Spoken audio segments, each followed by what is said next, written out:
साहब, मैं आपका शुक्रिया अदा करना चाहती हूँ।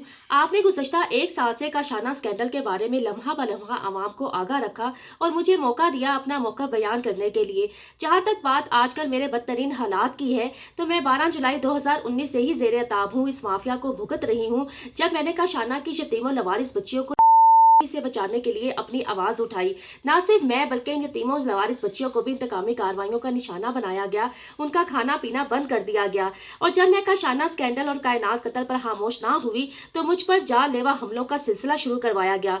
वज़ीर सोशल वेलफेयर भारत के अहकामात पर काशाना में छुपे हुए मुसल्लह अफराद ने मेरे घर पर फायरिंग की, दिन दहाड़े मेरे घर पर धावा बोला और यहाँ तक कि 13 जुलाई 2020 को मेरे घर में आग लगा दी गई। मुझे लाहौर छोड़ने पर मजबूर कर दिया गया। इस वक्त मेरे पास लाहौर में कोई जाए पनाह नहीं है। लाहौर तो क्या, मैं किसी शहर में भी नहीं रह सकती। मैं जहाँ पर रहती हूँ, ये गुंडे वहाँ पर पहुँच जाते हैं। जो मुझे पनाह देते हैं उनको डराते धमकाते हैं। मेरा बैंक अकाउंट फ्रीज कर दिया गया है, मेरा ATM कार्ड ब्लॉक कर दिया गया है, और सिर्फ इस वजह से कि मैं मजबूर हो जाऊँ अपने बच्चों की भूख प्यास देखकर। कई महीनों तक मेरे सरकारी क्वार्टर के पानी, बिजली, सुई गैस के कनेक्शंस काट दिए गए।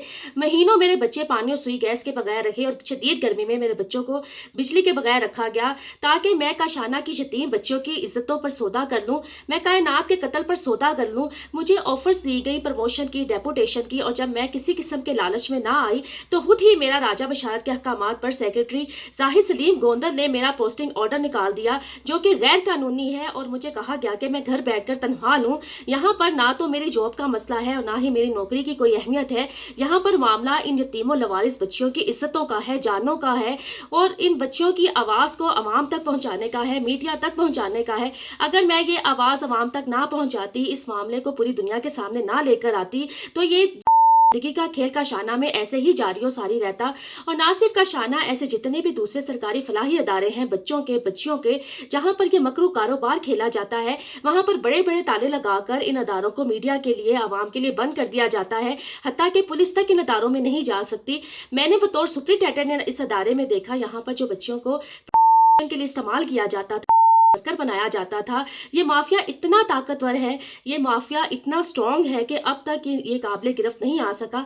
ऐसा नहीं है कि को इसके बारे में कुछ पता नहीं है। बच्चियों के तमाम बयानात के पास मौजूद हैं, के पास मौजूद है, लेकिन जो आला सरकारी अफसरान हैं, जो माफिया इसमें मुलविस है, और खुद हुकूमत के पंजाब वज़रा इसमें मुलविस है, इसी वजह से ये सिर्फ मेरे खिलाफ इंतकामी कार्रवाइयाँ कर रही हैं, ताकि मैं अपने मौक़िफ़ से हट जाऊँ।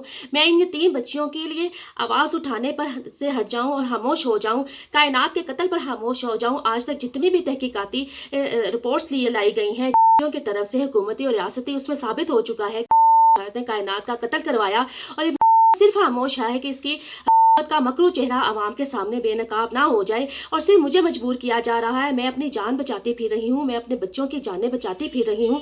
मेरे लिए ज़मीन तंग कर दी गई है। मैं लाहौर तो क्या, मैं किसी शहर में भी ज़्यादा दिन तक नहीं रह सकती। मेरे ATM कार्ड ब्लॉक कर दिया गया है, मेरा बैंक अकाउंट फ्रीज कर दिया गया है, और मुझे भूखा प्यासा रहने पर मजबूर किया जा रहा है। और आजकल मैं आपको बता नहीं सकती कि जो मेरे साथ ये इंतकामी कार्रवाइयों पर उतर रही है। लोग ये समझते हैं कि काशाना स्कैंडल में आज तक कुछ नहीं किया गया। लात दात तबादले किए गए हैं, आला अफसरान के, मायना टीम में तबादले किए गए, महकमा सोशल वेलफेयर में किए गए तबादले, सस्पेंशन किए गए, OSD बनाया गया अफसरान को। लेकिन ये मामला सिर्फ तबादलों और ट्रांसफ़र से ख़त्म नहीं होगा जब तक कि इसमें मुलविस अफसरान को सख्त तरीन सजाएं ना दी गई। इनके पास अब एक ही हथकंडा है, एक ही अमल है कि ये मुझे खामोश करवा दे। मेरी तनख्वाह बंद कर दी गई गैर कानूनी तौर पर, मुझे काशाना से निकाल दिया गया बाहर, मेरे सरकारी क्वार्टर को जलाकर वहाँ पर मेरे बच्चों को भूखा प्यासा रखकर तरपाया गया, मुझे मजबूर करने पर। लेकिन जब मैं ऐसे किसी हथकंडे में ना आई, ना मैं झुकी और ना मैं बिकी, तो भी मुझे मेरे बच्चों समेत लाने की भयानक साजिश की गई, और पुलिस के अहकामात पर अपने फ़राइज़ तक भूल चुकी है। मेरी फ्रंट डेस्क पर ही एप्लीकेशन नहीं ली जाती। कायनात को 7 महीने हो गए उसके कत्ल को, उसकी पोस्टमार्टम रिपोर्ट को, लेकिन आज तक उसकी कोई FIR दर्ज नहीं की जा रही। और IG पंजाब पुलिस को मैंने कई दरख्वास्तें दी, CCP और लाहौर को लातदाद दरख्वास्तें दी कि उस लवारिस बच्ची की FIR दर्ज की जाए, जिसकी पोस्टमार्टम रिपोर्ट चीख कर कह रही है कि उसके साथ जो जुल्म की गई है, जो दर्दनाक मौत दी गई है, कई हफ्तों तक उसको भूखा प्यासा रखकर तरपाया गया, कत्ल किया गया। लेकिन ना तो इस मुल्क का कोई कानून हरकत में आ रहा है, और ना ही उसके मुलजमान को ही गिरफ्तार किया जा रहा है। ये वज़रा इतने ताकतवर हैं कि ने उनको लाइसेंस दिया हुआ है और मेरे बच्चों को तड़पाने का अब स्टारवेशन मेरी भी शुरू की गई है, मेरे बच्चों की शुरू की गई है, जो कायनात के साथ की गई। कायनात की दुख दर्द का अंदाज़ा, उसकी तकलीफ़ का तो हम अंदाज़ा ही नहीं कर सकते कि उस बेचारी पर क्या गुजरी होगी, जब कई हफ्ते तक ना तो उसको पानी दिया गया और ना ही खाना दिया गया।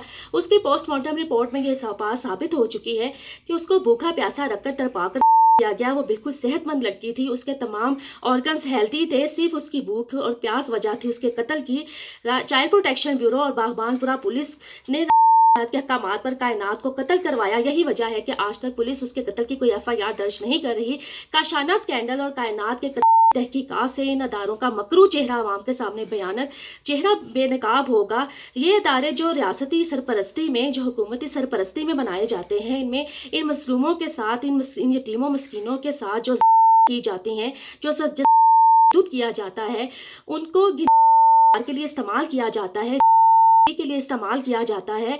ये सब आवाम के सामने बेनकाब होगा। मेरी तमाम मीडिया से, आवाम से, आप सबसे अपील है कि खुदारा इन बच्चों के लिए आवाज़ उठाएं, उन तक रसाई हासिल करें, इन अदारों में जाएं, उन बच्चों से मिलें, उन बच्चों पर क्या गुजरती है, उन बच्चों पर जिस किया जाता है, कारोबार के लिए इस्तेमाल किया जाता है और उनके लिए आने वाला खाना तक चुरा लिया जाता है, बजट चुरा लिया जाता है। ये बच्चे तो सिर्फ कमाई का ज़रिया हैं, जो आला अफसरान की तरक्कियों का ज़रिया हैं, लेकिन जो उनके बुनियादी हकूक़ हैं वो उनको मुयस्सर नहीं है। ना तो उनको कपड़े दिए जाते हैं और ना ही उनकी बुनियादी ज़रूरियात को पूरा किया जाता है।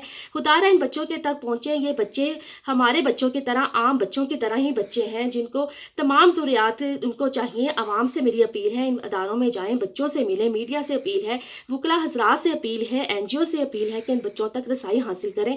और जहाँ तक बात मेरे ज़ेरे ताब आने की है, मैं तो 12 जुलाई से ही ये सब भुगत रही हूँ। जब मैंने अपना कदम इन बच्चों के लिए उठाया था, मैंने तब ही सोच लिया था कि मेरी नौकरी तो क्या, मेरे बच्चे और मेरे बच्चियों की ज़िंदगियाँ तक दाव पर लग जाएंगी। और वही सब कुछ हुआ। मैंने जो भुगता है इस माफिया को, जो मुझे की धमकियाँ दी गई, काशाना में बतौर सुपरिटेंडेंट काम करते हुए भी मुझे की धमकियां दी गई, मुझे माजूल किया गया। 29 नवंबर 2019 को काशाना यतीम खाने में पुलिस गर्दी करवाई गई। तारीख में कभी ऐसा नहीं हुआ होगा कि एक सरकारी फलाही अदारे में पुलिस ने मेन गेट तोड़ा, बगैर किसी एफआईआर के, बगैर किसी जुर्म के। पंजाब पुलिस तो पूरी तरह की आलाकार बन चुकी है, जिसके एमा पर ना तो वो यतीम बच्चों को देख रही है, कायनात को भी जरिए अगवा करवाया गया। काशाना में पुलिस गर्दी करवाई गई, 57 बच्चियों को वहां से गायब करवाया गया। आज तक किसी मीडिया ने जाकर नहीं देखा, किसी की हिम्मत नहीं है कि वो अदारे में घुस जाए, किसी वकला हजरात की हिम्मत नहीं है कि वो अदारे में घुस जाए।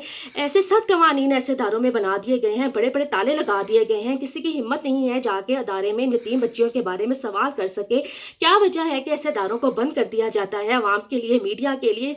ऐसे क्या नासिर है वहाँ पर, ऐसी क्या हरकत की जाती हैं वहाँ पर? इन अदारों को लाइसेंस दिया जाता है का, जो सरकारी सरपरस्ती में ये घिनौना खेल खेलते हैं।